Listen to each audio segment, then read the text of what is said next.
Hey, comrades, welcome to the new hot, exciting podcast. I'm Chavez, And I'm Hatch. and we're here to talk about, politics, you know, Yeah, also life. I think a politics, life, thoughts. slice of life. Um, yeah, I don't know if I'm very interesting, but we're gonna find out, I guess. But um, all right, so let's talk a little bit about ourselves. I think. Okay, so I'm Hatch, I guess you can also call me Natalie Hatch. I am an incoming freshman at the University of Utah, um, probably studying political science, but I'm not sure. I care a lot about politics, obviously, otherwise, I wouldn't be doing a politics podcast. Um, my outlook on politics has a lot to do with imagination and being able to figure out newer ways to like liberate, I guess, an individual, because we've constantly been evolving ways to make life better for people, and I feel like we were kind of stuck, and a lot of people think that there's nowhere else to go from here, and that like capitalism is the end point. And I think there are ways, like I don't have a concrete way, right? Like I'm young, I'm open to ideas. But I think there are ways that we can move beyond this that also continue liberating people more than the way we started. Um, so I guess that's my outlook on politics and what I'm doing now. Oh yeah, and so when it comes to like political spectrum, where do you think you fall? I think I'm pretty left. I'm definitely not a revolutionary.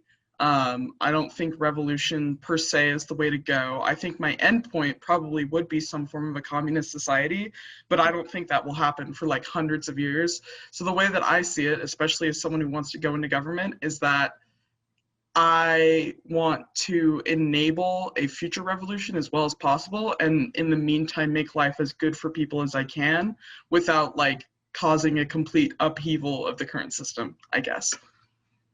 Okay. So would you say would you call yourself a Democrat or no? Um, I mean, I would, if I were to run today, I would run as a Democrat because that's kind of your only choice. I think that the Democratic Party can be, um, reformed, reshapen in a way that's a little bit more progressive, even though I don't like it that much. But I guess, yes, like the majority of the votes that I cast and will cast will probably be for Democrats. And if I were to run right now, I would be a Democrat. Okay. And so how do you feel about living in Utah? Obviously very Republican centric. It's fun. It's interesting. I think it's kind of helped me be better at arguing for leftism and socialism without it Yeah. being like super scary. Yeah. Um, but like if I ever run for office, I don't think it would ever be here unless it was something super local, because I just don't think I could I could make it unless something crazy happens, right? So yeah. Yeah. I mean, obviously there are some Democrats that have office here in Utah, just Yeah. not very many. Like our comrade Ben McAdams. Yes. But yeah, okay, cool. Well, yeah, all right. So my name is Chavez Carlos, as you can see on my screen anyway, so might as well say it. Um, and I'm originally from El Salvador, so I came over to the U.S. when I was 11. I grew up in the Bay Area, San Francisco Bay Area, which is pretty liberal. But California is weird because they so the broad strokes is that it's socially liberal but fiscally conservative. So like they don't like to raise taxes. Property taxes is terrible stuff. That's why schools do so. They don't have any money, stuff like that. There's a lot of rich areas, obviously, and a lot of foreign investment, and Silicon Valley's there. So a lot of tech, some of the crazy tech people, which I'm sure we're going to talk about sometimes. But Oh yeah. um, so but I am religious as well. So I am Christian, and I do that is a big part of my beliefs in terms of how I live my life or what I think about politics. Although my journey through politics has been, um, I don't know, I wouldn't say strange, but I started out very conservative in the sense that I thought that I needed to align with those ideas early in my life, being religious and all. Now my parents, they didn't push anything on me. As immigrants themselves, they didn't really have any political opinions about anything, and we couldn't vote anyway, so there was really no reason to get involved other than you know just whatever. But I eventually I want to say I shifted, but to be honest, even in high school, I was very interested in things like communism and socialism. And I remember I had like a USSR flag hanging in my room, just randomly. And my brother-in-law gave me crap about that because communism doesn't work, Anyway, but I was like, I don't care. It was just a cool flag. I just like the red. Yeah, Uh, you're like that. so anyway, but like for example, in the 2008 elections, I wanted McCain to win, and obviously I didn't know anything back then.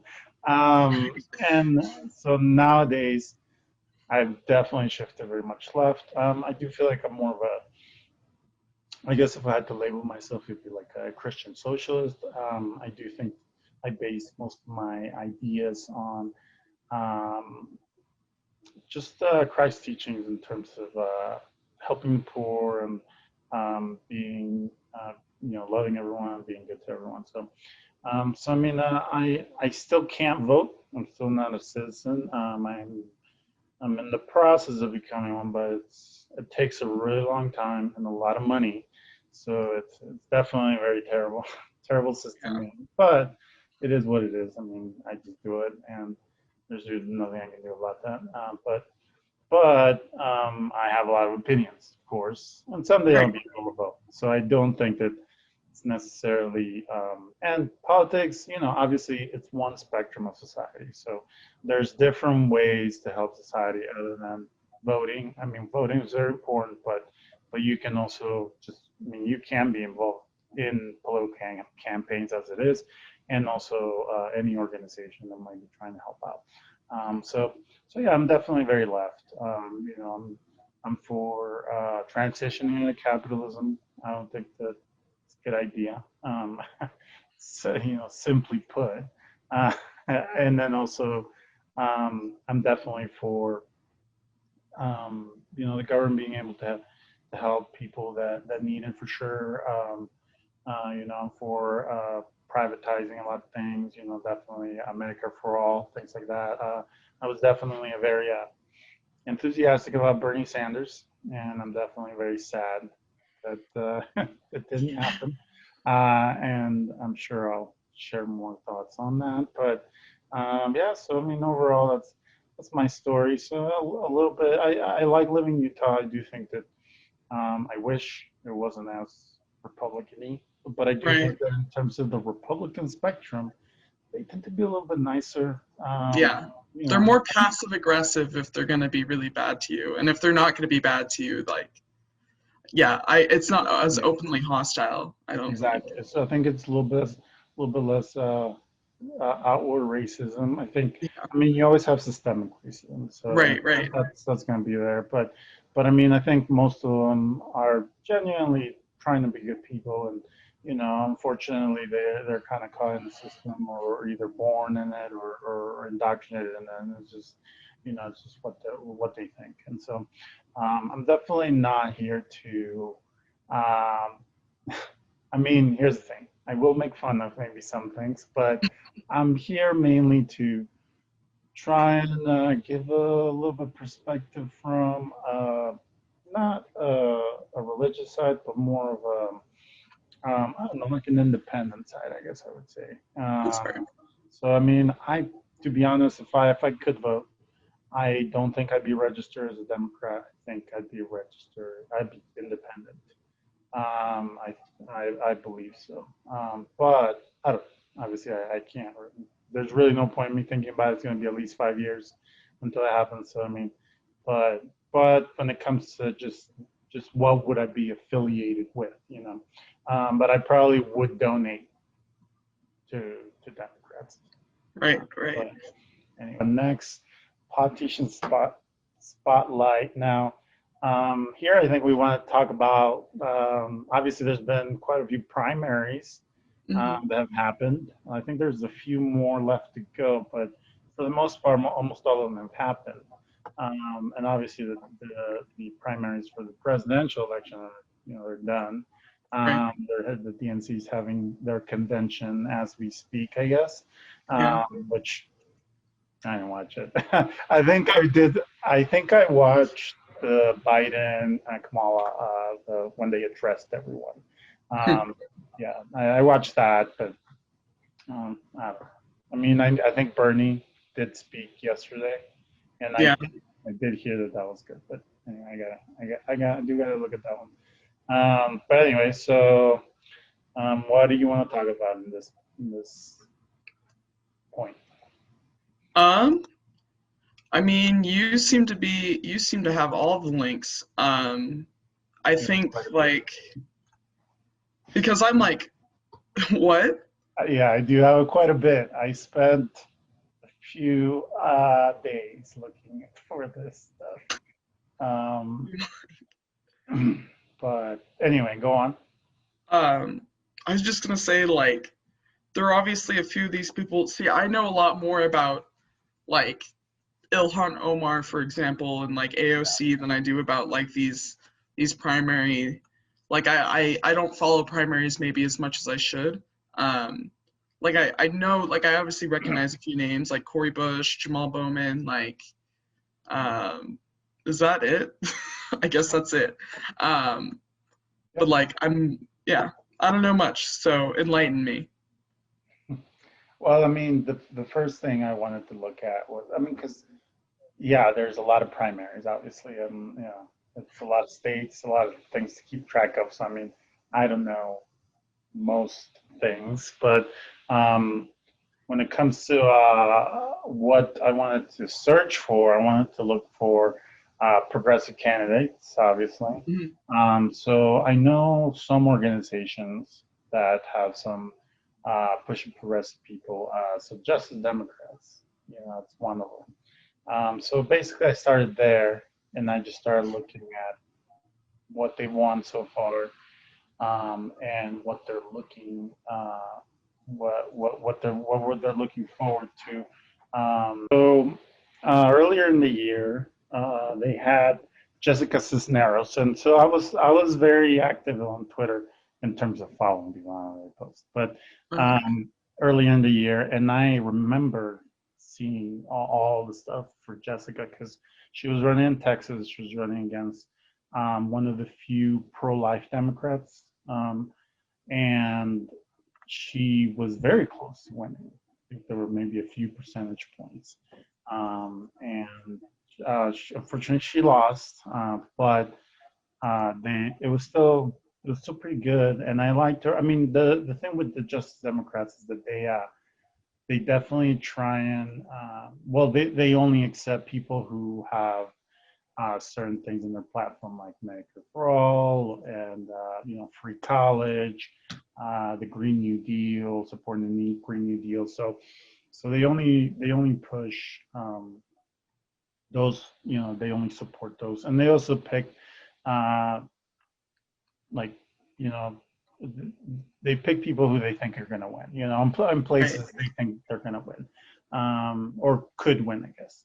Obviously, some are harder than others. I mean, I think when AOC won, they didn't really they didn't really think that she was going to win necessarily. I mean, she was really behind, and then Right. ended up winning. So definitely very good for them.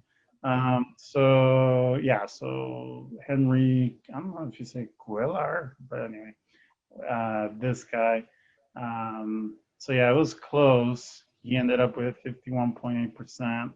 Cisneros 48.2. So Oh, that is pretty close. um, Yeah, this is the most conservative House Democrat, um, and let's see.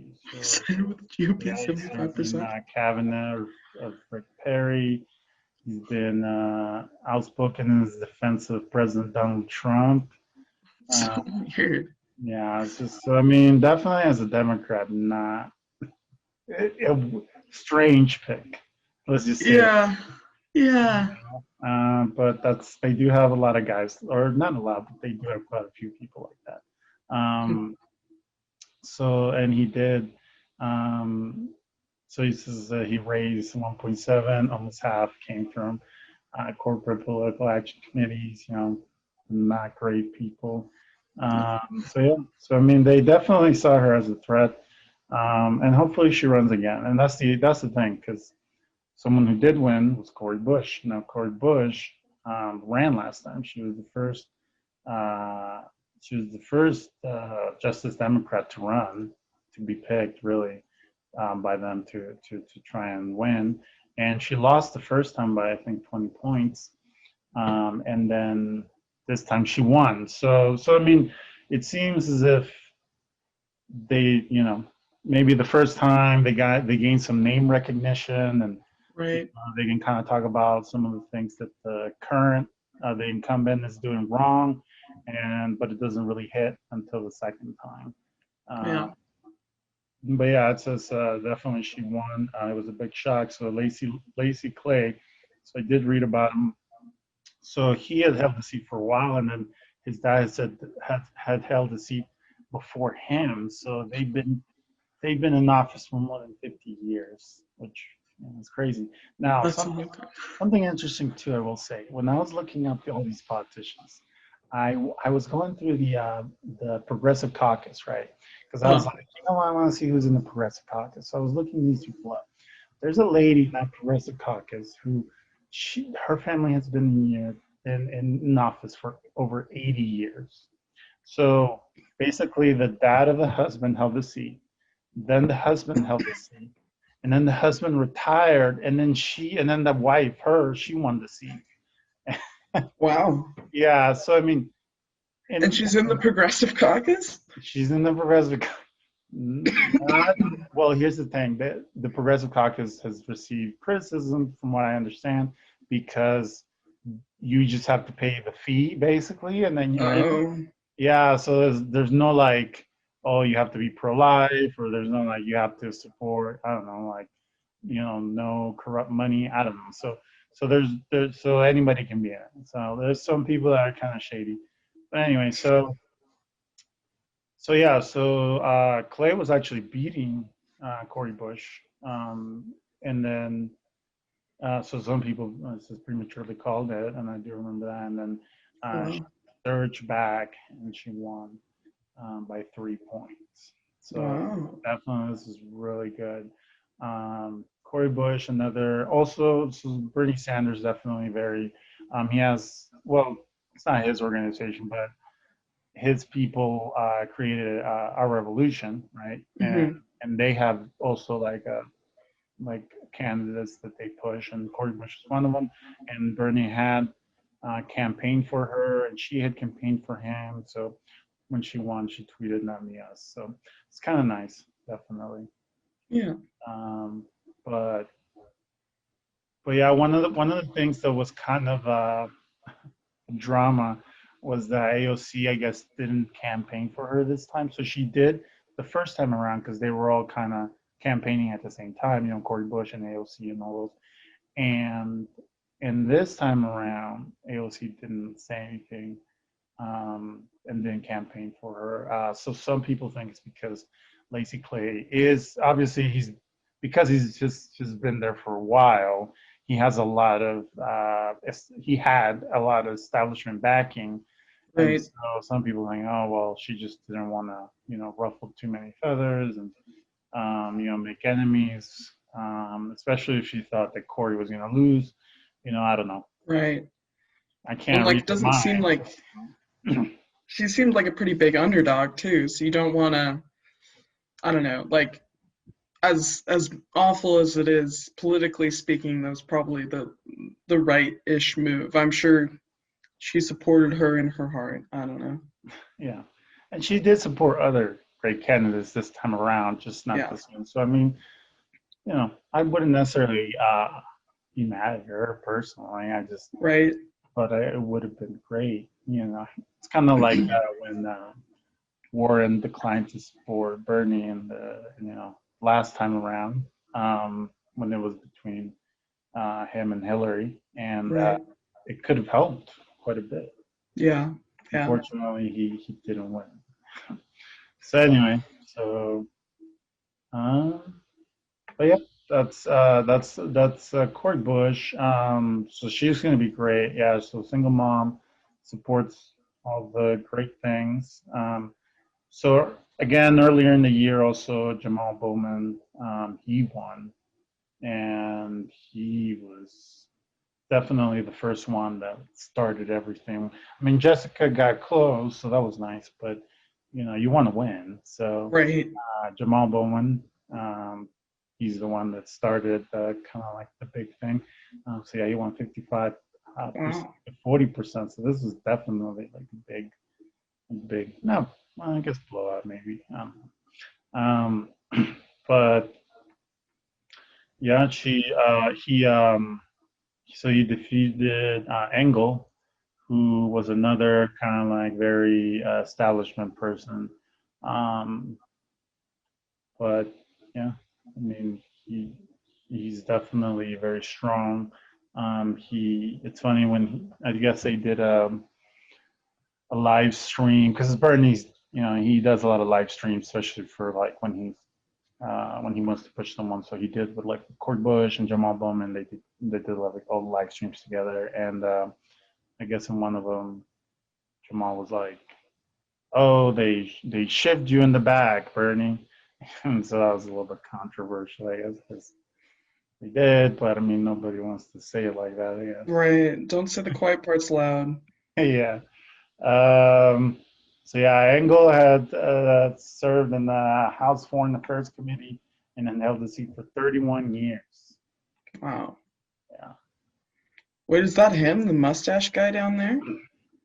Yeah, this guy right here. Yeah, he's not much of a. He looks like he'd be in the house for 31 years. Yeah, he that's the thing, like his district or whatever is very like heavily minority, and so it was they were kind of like, yeah, Like, he, okay, he, dude. he definitely doesn't represent the district very well. So it says Right. Jamal Bowman gained support from Senator Bernie Sanders, Elizabeth Warren. So AOC, she did endorse him. And then Engel was endorsed by Hillary Clinton, Andrew Cuomo, Nancy Pelosi, and Congressional Black Caucus. Yeah, the basically the friend squad over here. Yeah, we love him. So you can kind of see the ideological divide. This is kind of like off topic, but did you ever see like that just kind of reminds me of that one like tweet that like Nancy Pelosi's daughter I think did like after like a bunch of the Epstein stuff was like coming out. She's like we like here's how we need to deal with like our our favorites, some of our favorites who are getting implicated in the Epstein stuff. Like, yeah, those are our favorites. Yeah. All right. So let's see. All right. So Jamal Bowman, great news. And then, so Mary Newman, I think, so she won her primary too. So she's another Justice Democrat. Um, yeah, this one I didn't hear much about this one, um, interestingly enough, but she defeated Dan Lipinski. And Lipinski is one of the conservative Democrats. He's one of the pro-life Democrats. So there's not a lot of them, and Yeah, I was gonna say he was. like But anyway, so yeah, so she was kind of like a not a shock because I believe she also ran again and this time won. And last time she won, she lost but it was very close. And then this time she just barely won. So that was great. Um, this So let's see. Oh yeah. So in Wisconsin, I was kind of looking at these people. Kelda Royce. Kelda Royce ended up winning. I looked them up before she won. Um, she she she was in the I think she's in the state senate or the state Hmm. house or something, and she's tried running before for you know for the state office or whatever, but she lost last time around. So she has some she has some good policies. I mean, I think healthcare. I think she's for single payer. Well, okay, so it's interesting. They have this thing in Wisconsin called Badger Care for All, which everyone that was uh, on the left was like pushing for that, and I was like, Huh. I never heard of this. But anyway, I guess it's kind of like Medicare for all, but they call it Badger Care. I don't know why. But yeah, I mean, not not very radical, but good, But definitely, yeah, good, like good, we'll good vote on the improvement. right side of the Good big things that improvement. we need. Yeah, so she was actually going to one of her primary opponents was Nada, and Nada actually was super progressive. She was endorsed by DSA. Um, Oh, wow. yeah, so it was a little bit sad that Nada lost because Nada would have been really good to have. Wait, how do you say your Um, last name? yeah, I mean, I saw some of her videos where she's pronounced it, but I'm not gonna try it. But yeah, she was really really progressive. That would have been great. She was second in place. Second place. I think there were six Democrats running in Oh, that wow. primary. So Oh, she that's not second bad. place. She got yeah. She didn't do too bad. Hopefully in the future she runs again because um, yeah, Right. we need more great people. The Um, nice thing is that most of these people seem to be pretty young, that like they oh have a yeah, lot of potential in them yeah. moving Nana's very forward. young. To be honest, I can't remember how young she is, but yeah, she is. Yeah, Ilhan, she won. So they thought they were saying, "Oh, she might lose." Um, it's like she won pretty big. Most of them have. Most of the squad has. I think the only one who's left is Ayanna Presley. Uh, Mm. and again, they're saying that she might lose, but I don't know. They've all won pretty good. Okay, so uh, so Minnesota. Is Um, Minnesota just like super based? Like, wow. Yeah, so okay, so it's Amy Klobuchar's state, right? So Oh, that's true. so the senators, it's Amy Klobuchar, and then it's Tina Smith. So apparently Tina Smith and Amy are like BFFs, and they actually even kind of look alike, to be honest. I don't know, but anyway, so in the primary, it was hilarious because she was running against this guy, Steve Carlson, right? She's a dog? So this is his website. Look at this. This is an ugly website. I'm sorry, buddy. Look at this right here. Well, what is this? Like, why is it in a different Is language? that like Swedish? Yeah, and if you look at the link, it says Steve Carlson for U.S. Senate 2018 because this guy just runs all the time and he just loses. Oh Oh, yeah, and buddy. the videos just start playing. That's another annoying thing about Oh, this he's website. old. Okay. A lot of more things make sense now. Anyway, so this guy, I guess you could say he's a professional politician. He's a career politician. He's a career politician that never wins, and That's gonna be me. he hates Tina Smith and maybe Klobuchar. He calls himself a Trumpocrat. Um, Oh no. yeah, so I guess he loves Trump. I did find this They've interesting. secured The Mexican Mexican border. border. Yeah, Okay, okay, let's stop. Anyway, see down here. Yeah. This is que vive México y que viven los Chicanos. I don't even know why. What? It's like it's Very weird. cool. Yeah, I was Way to like, flex your Google Translate abilities. yeah, he's like, anyway, but that's the thing. He thinks that there should be I think it's basically like an open border between Mexico and the U.S. because of the And he's a Treaty of Guadalupe Hidalgo, which I don't know why the Treaty of Guadalupe Hidalgo is relevant today, but yeah, I don't he either. loves it. Wait, and he loves Trump, but he wants an open Mexican border? Yeah, well, yeah, it's Okay, dude. No wonder he loses all the I time. don't understand what's going on with this guy. He hates Ilhan.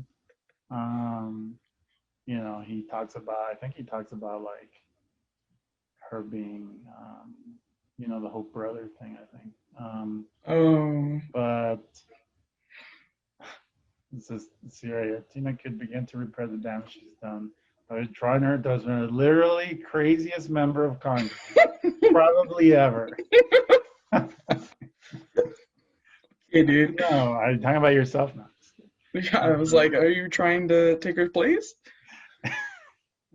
Yeah. I thought this guy was hilarious. Wait, is he a QAnoner? He looks like the target demographic for a QAnoner, and that would explain his Trump support No, in face he's of. not QAnon. Oh. Okay, but we'll talk about QAnon. All right. The other funny one in her primary was this guy. So Dr. Ahmad Hassan. So this guy lives in Texas. He's running for U.S. Senate in Minnesota. Hmm. You might say, is that legal? I don't know, to be honest. I mean, if he has a permanent residence. But no, he doesn't. Um, yeah. See, look at. Uh, anyway, this guy. Okay, so he did. It's just telling me. He has a This very guy. intense. This guy doesn't have a campaign website.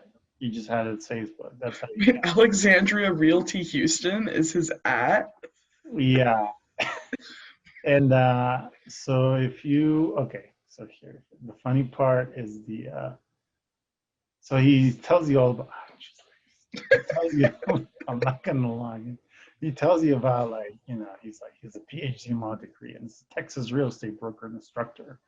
Anyway, so his platforms he believes. So apparently he decided to run. Here, let me see. So Dr. Hassan is familiar with Minnesota. He says while officiating professional sports events, he decided to run for the office following news of a recent civil unrest. Being an immigrant, Dr. Hassan had a choice in where to immigrate, and it should speak volumes that he chose America. He is truly a public servant with a love for the American people. Anyway, so yeah, he interesting guy. Um, but anyway, so okay, so people are mad at him, right? Because they're like, "Hey, you don't live in Minnesota. What are you doing?" Right? Yeah, like I don't like, even if you have like the best policies ever, I don't love. Exactly. And then, but Yeah. he defends stuff. I just try to do the right thing because it is the right thing to do. Anyway, so I guess he was nominated for county judge. Um, I don't know why that's relevant. Very cool. Um, but it says I worked in Germany, Kuwait, England, Egypt. Uh, this guy, you sound like you knew you stay in Texas. I mean, at least they didn't go racist on him. Yeah. It was nice, but Go oh back to yeah, so Texas. here he just randomly posts a picture of him and Beto. So he's like doubling down that he's from Texas. Like I think And I want to run in Minnesota. Okay, dude. he's like he's friends with Beto. I mean, all Like, right. why? Also, if he explains how he has a choice where to immigrate to and he loves Minnesota so much, Yeah. why didn't he immigrate to Minnesota and not Texas? I don't know. I mean, I didn't know Minnesota existed either, but uh, anyway. Anyway, so yeah, people are mad at him. They don't really like him, and he lost, so you're good. But he did get a few thousand votes. So Very interesting. I wonder what happens if you win but you don't fulfill a requirement. yeah, Like, I'm not sure. I huh. mean, but he was on the ballot. So okay, Georgia. This is the QAnon.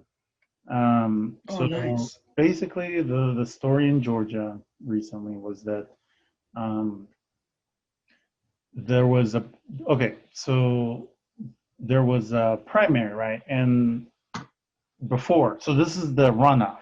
They had a runoff. So they already had their primary before, and this is the runoff. So in the runoff, in the primary, the Republican Party was pushing for this lady, Marjorie. Okay. Well, turned out that she was really big QAnon and very racist. And Cool. so it came out, and so the Republicans like panicked, and then they started pushing for this guy, John Cowan, because they were like, "Oh, freak, you can't have her. Like, we'll look bad, you know." Um, and well, it didn't work. She won the runoff, so she's probably going to win the the you know, the actual election. So she's probably going to be a representative for Georgia. Um, Basically, she goes on a rant saying that Muslims shouldn't be able to run and not for office in the U.S. That they should go back to where they came from, and then she also talks about like how uh, Black and Hispanics are held down by gangs and not by white people, and that they need to stop joining gangs, basically, Wow. and that white men get too much of the blame, and it's not fair. Anyway, so she has a lot of hot takes, you know. But I mean, Carlos, why are you always doing gang stuff? I know. I mean, to be honest, I love games. Anyway, but yeah, no, it was interesting. An interesting primaries.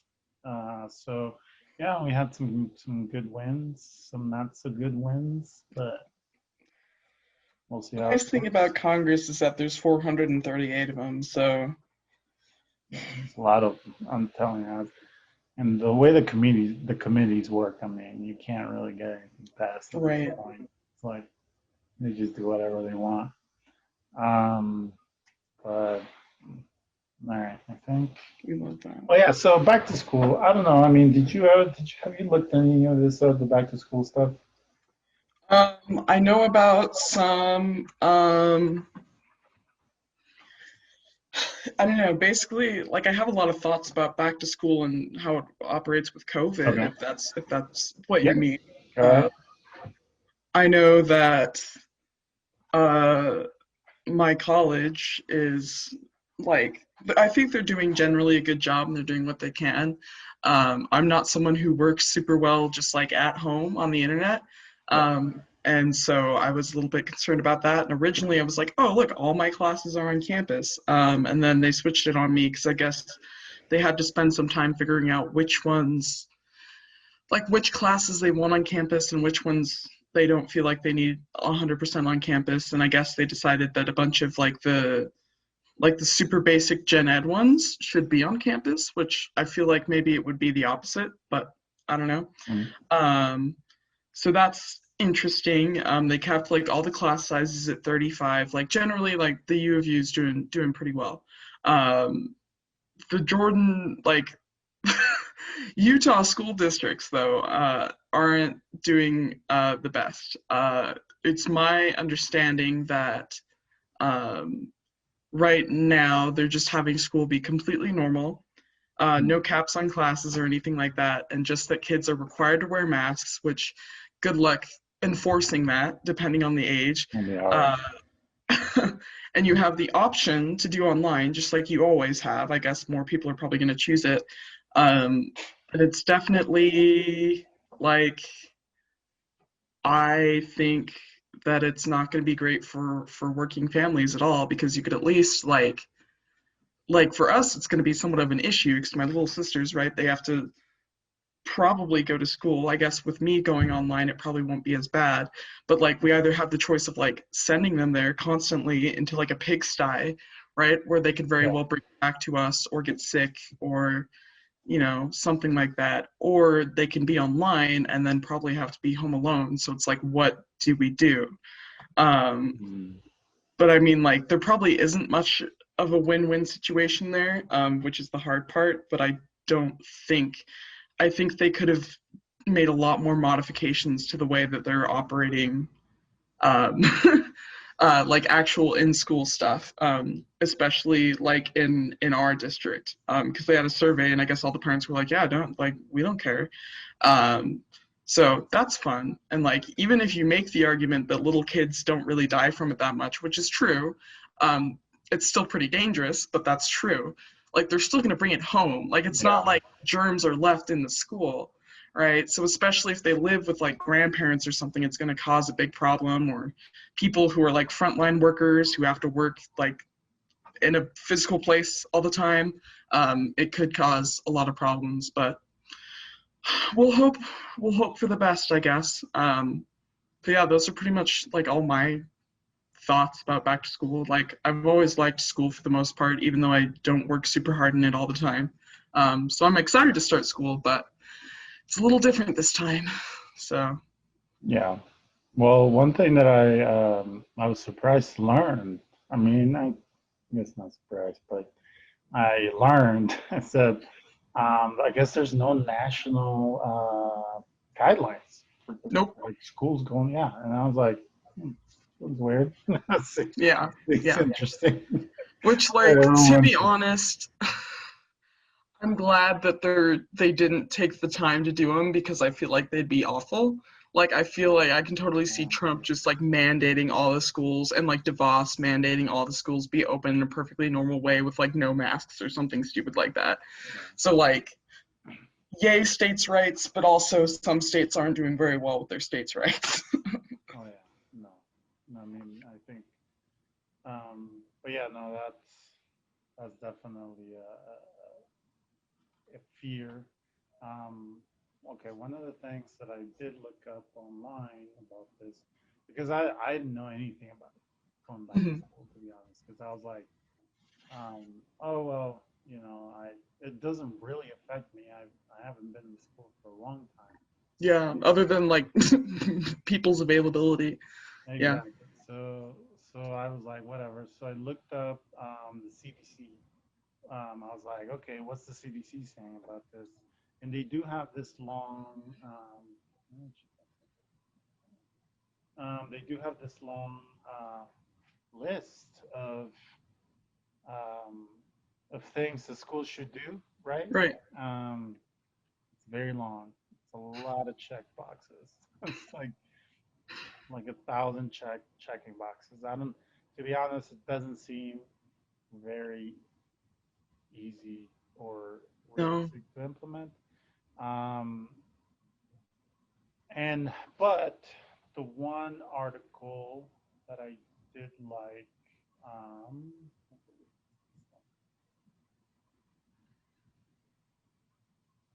yeah. So the New York Times, they have this map. So basically, I guess Harvard did this, I don't know, a study analysis, yeah, analysis, to see who should go back to school, who shouldn't, and then they had a criteria. And then once it loads, so it says, so then the New York Times used that. So it says we use guidelines from the Harvard Global Health Institute. So it says as long as the county has fewer than 25 cases per 100,000 people, and then they also use WHO's proposal to open only fewer than 5% of all those who are tested for the virus over a 2-week period actually have it. And so then based on that, but everything in red shouldn't open, like at all. As you can tell, not a good look for Utah. Uh, So although being Texas though, with like what, like 5 times our population and like a billion more counties, and none of them. yeah, none of them. Now, Like, I think one of the reasons why Colorado's doing a good job too is because, well, I mean, obviously it's a little bit more reasonable laws yeah, over there, but like also, that's where I would run. yeah, no, they seems like they're doing a semi good job. Yeah. And then the Upper East Coast probably. Very interesting to see, like, as much as Cuomo seems like kind of annoying and an a-hole, like, he's done a decent enough job at containing the virus, at least. Maybe not, like, compensating people, Yeah. but yeah. I Now, wish I wish we could, like, overlay this onto, like, a political map, like a 2016, like, who voted for who? yeah. Um, now, from what I understand, though, this upper side is a lot of open area, like it's That's true. woody, so could be that it also helps. I'm sure, not living so close to people. Oh, Right. okay, but here's the thing. So, which is this Alaska? Oh, look, Alaska. For some reason, this place. And it makes sense, like their population density is so low, but then you would Yeah, expect us, I guess it's like way lower than ours, but yeah, like that's or shameful even for like or us even in Montana. Texas. Am I from Texas. Texas? Sorry, what? No, Texas has a lot of open spaces too. I'm sure they have little towns. Yeah, You like know, you can tell, like it's interesting that the population density doesn't necessarily, like Florida, sure that makes sense. All these yeah, places in California makes a lot of sense. But like Montana, I'm pretty sure is like, I think it might be the least, no, I think it's like the second least densely populated, or yeah, I'm gonna see uh, what the least densely populated state is. no problem. But okay, but this is actually very interesting. So they had a lot of information with this. So they have some more. This is just based on just individual stuff, like if they should open. Like for example, this is schools should stay remote. Elementary, middle schools can reopen. Elementary, middle schools, and high schools partially remote, and then safe to open old schools, which not a lot of people. And then okay, so uh, we know that. Okay, so I guess the White House said that if you can do up to 10% positive rates, and then they're like, yeah, we can go back to school. Right? So based on 10%, this is the map. So see, that's why a lot Yeah, of people that's a are like, good. sure, we'll do it. Texas Um, still doesn't get any. and then who is over here, and then the Harvard one is over here with 3%. Interesting. The other stuff was the race and the money one. Mm, So this is share of white population. So by percentage, as you can see, all schools can reopen. Um, basically, is a 90% white population. So as it goes down, it gets worse. Introduce it if you like. okay, so basically, as an aspiring like theory ideology nerd, I don't know enough about it yet for me to consider myself that, but I'm like interested in it enough that I can call myself aspiring. And as part of like that kind of imagination type political project that I talk about, I care a lot about learning about different ideologies and cultures and philosophies and stuff. So I guess what we're going to try to do, or at least I'm going to try to do weekly or whenever we record this, is to highlight uh, a decent, well, not a decent ideology, an ideology from a list that is in alphabetical order from Wikipedia and kind of discuss it and see whether or not we like it or if we're interested in it or, just kind of enlighten people and ourselves about what it is. So the first thing on this Wikipedia list that is actually, I really like the way it's classified or sorted, is individual anarchism, which is pretty self-explanatory, right? It's part of like it consists of a rejection of unjust hierarchy, right? That comes from anarchism. But the thing that makes it individual is that there's emphasis on the individual over external groupings like culture, society, ideology, class, and things like that. Um, They generally reject revolution for fear of creating new hierarchies. I think they see that based off of like older revolutions, like the French Revolution and the Russian Revolution and stuff like that. Um, they reject personal sacrifice, and relationships and cooperation should only take place if it benefits the individual without said sacrifice. So it's definitely a little interesting. It definitely leans a little bit on the anarcho-capitalism side of things. But it also, like the term individual anarchism, no one really defines themselves as that, right? Because it covers a few different like subsets of anarchism. So there's egoism, which is basically that people should only answer to their own will and that they shouldn't have a political, ideological, religious, or cultural calling. And that results not only in individual expression, but also broader rejection of cooperation and collective well-being. So in my opinion, not super based, but to each their own, I guess. There's illegalism, which I thought was funny, because basically it's breaking the law for the sake of breaking the law. There's not much of an assessment of the law's moral character before you break it, because I agree that breaking laws that are immoral is probably pretty cool, but just breaking laws to break laws is kind of weird, and sounds like something that an edgy teenage boy would do. And then there's existentialist anarchism, which is supposedly centered around human experiences and the knowledge that comes from them, literally just a combination of existentialism and anarchism. And then maybe one that I thought was maybe even funnier than illegalism was a philosophical anarchism, which is basically people who say that the state is illegitimate, but they're not going to do anything about it to take it down. And just that they feel like they don't have any moral obligation to obey the state. So really, it's literally like the ideological equivalent of things being easier said than done, and they're okay with that. Things are being easier said than done. And like, if any of these like interest you, or like we have like any any thoughts on any of these individual things? Yeah, I was gonna say about legalism. I mean, I actually understand that one a little bit, because I do think that if you think that the authority making these laws is maybe wrong, or unwarranted, I guess, or undeserving, then breaking laws to break laws, it seems like it's more of a, you're just what's the word?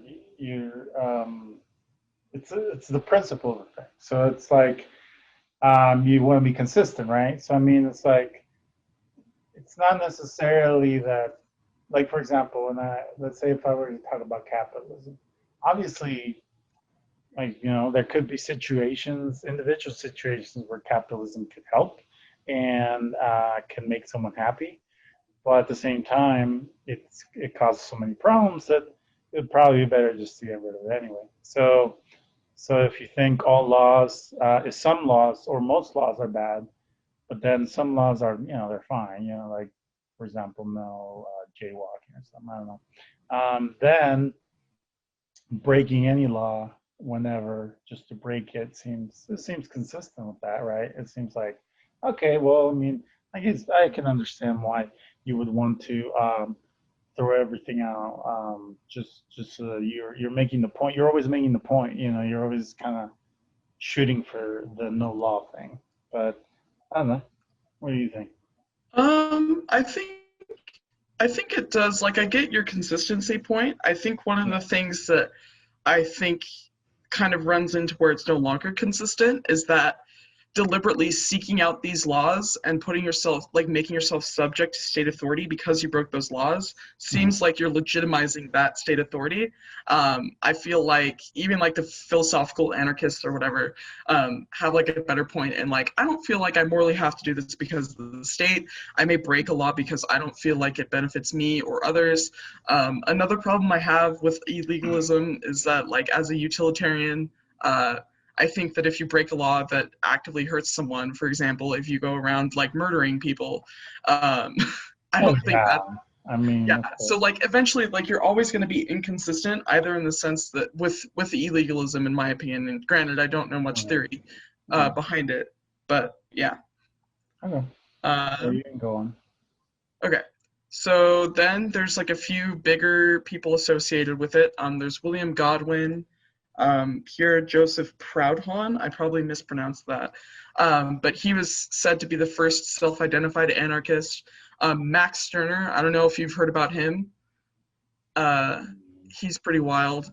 Um, Josiah Warren, who people say is the first American anarchist, Henry David Thoreau, of course, the transcendentalist, and Friedrich Nietzsche, who I I was a big fan of. One fun fact was like in my junior year, I did like a practice debate against my teammate, and I was just like really grumpy, and so I just like we had like this old argument based around like Nietzsche and like reject like just complete and utter like nihilism and stuff like that. And I just like Mm.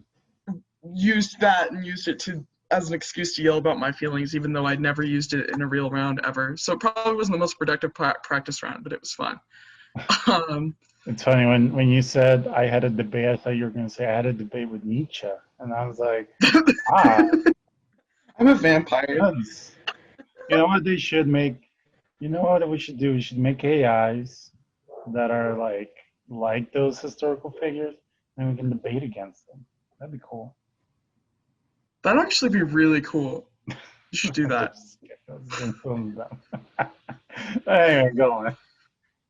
In fact, they're too powerful. Um, Abraham Lincoln? No. basically, like, maybe he's cool, but I don't know if he's too powerful. Um, and then basically when it started was like the late 1700s with people like Pierre Joseph Proudhon and people who like pushed similar theories.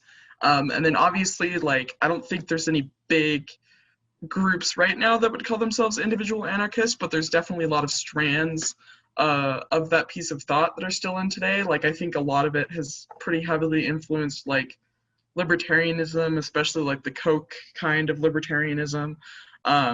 So I think it's kind of present in a lot of bastardizations of like the original anarchism, which I guess we'll get into in a later episode. That's not to say that it doesn't have like it's positives. I think it's probably for the most part like a legitimate form of anarchism in the sense that it abolishes unjust hierarchies, or at least tries to. But I also don't think that it's the best one, which again I guess we'll get into later. And then there's a decent amount of countries that had like major communities in the past, and movements that were considered individual anarchist, like the United States, France, Germany, Italy, Russia, Spain, the UK, Argentina, Colombia, and Brazil all seemed to have had some form of like individual anarchist movements in one form or another. Germany makes kind of the most sense just because that's where most of like the theorists behind it kind of originate from. But yeah, just kind of interesting the certain places where that type of anarchism pops up for any given reason.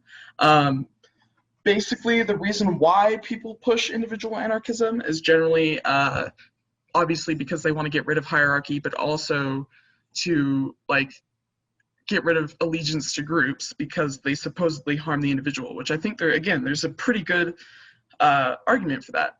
How, in terms of their praxis and what they try to do, I don't know if just like my shallow dive into it just didn't give me much of their their praxis and how they think they're going to go about bringing about individual anarchism. But like especially since they reject revolution, I guess like their main two ways of bringing about anarchism supposedly is breaking the law, right, with illegalism, and existing and just like ignoring the state, like the philosophical anarchists.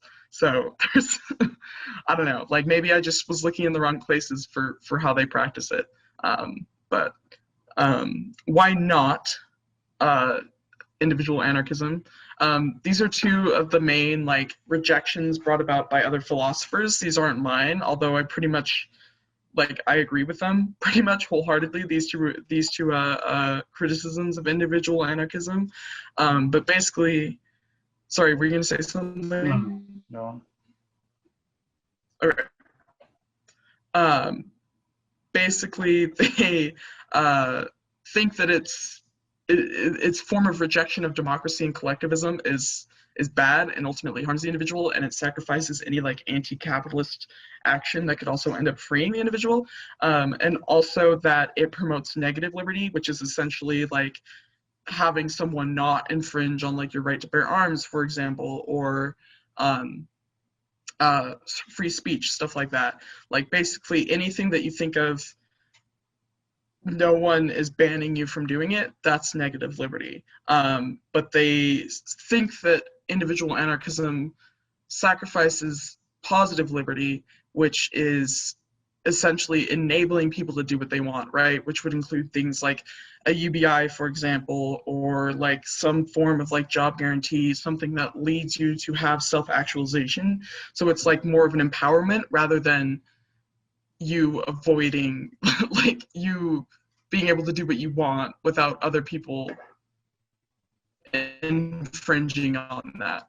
Um, and so it goes way too hard on the negative liberty side and basically ends in zero positive liberty, according to other philosophers, Hmm.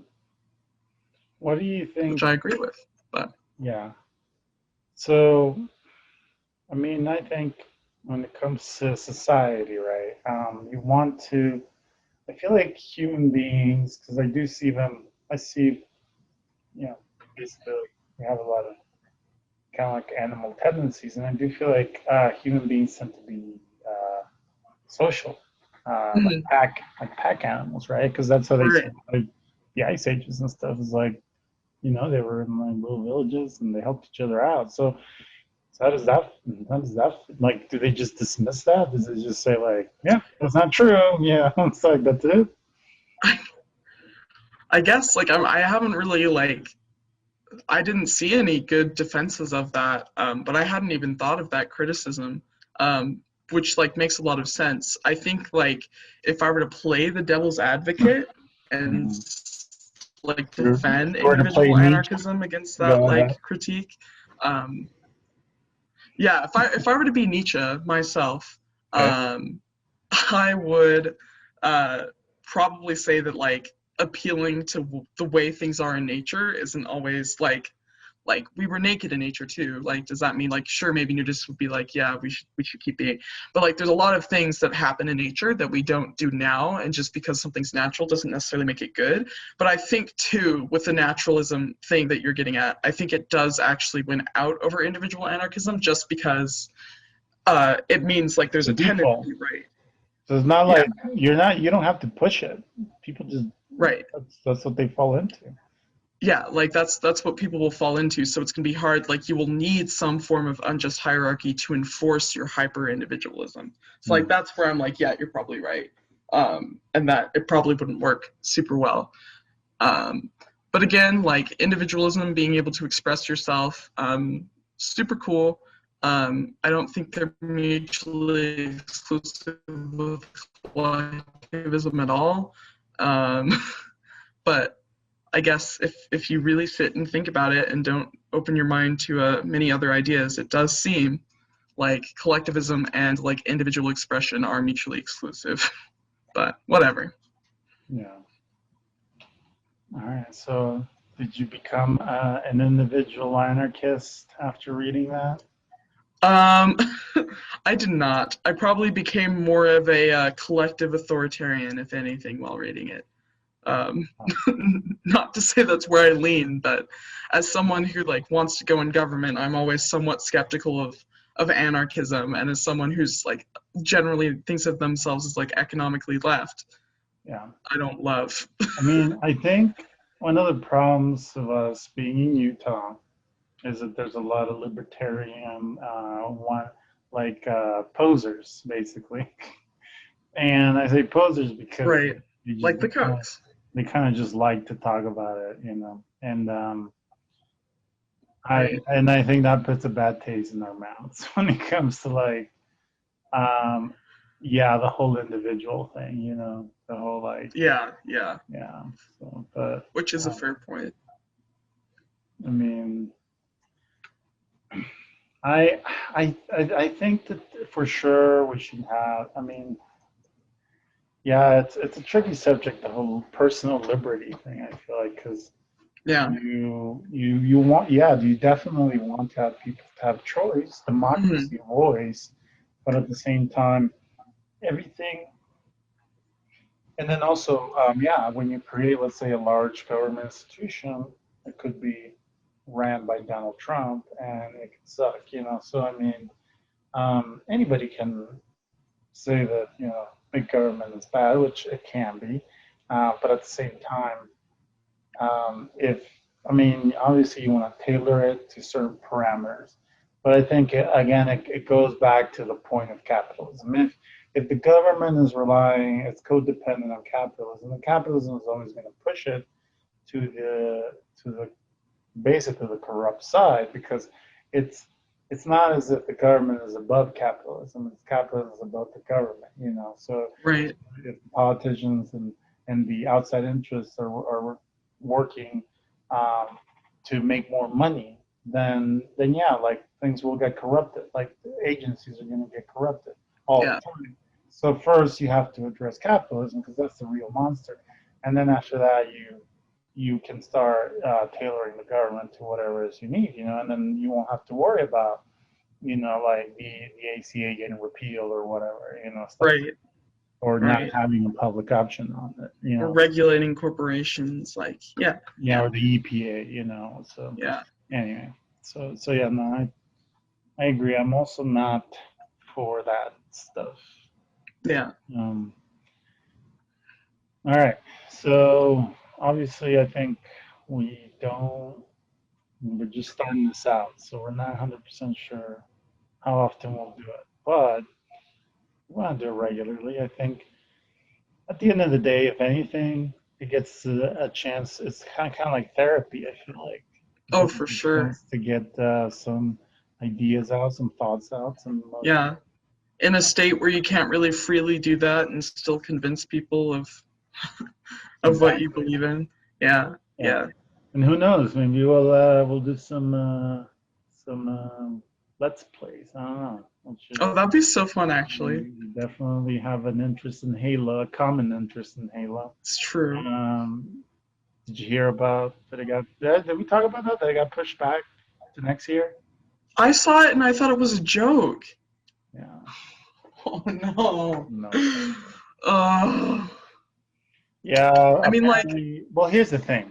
When the thing came out, right? yeah. The campaign, whatever playthrough.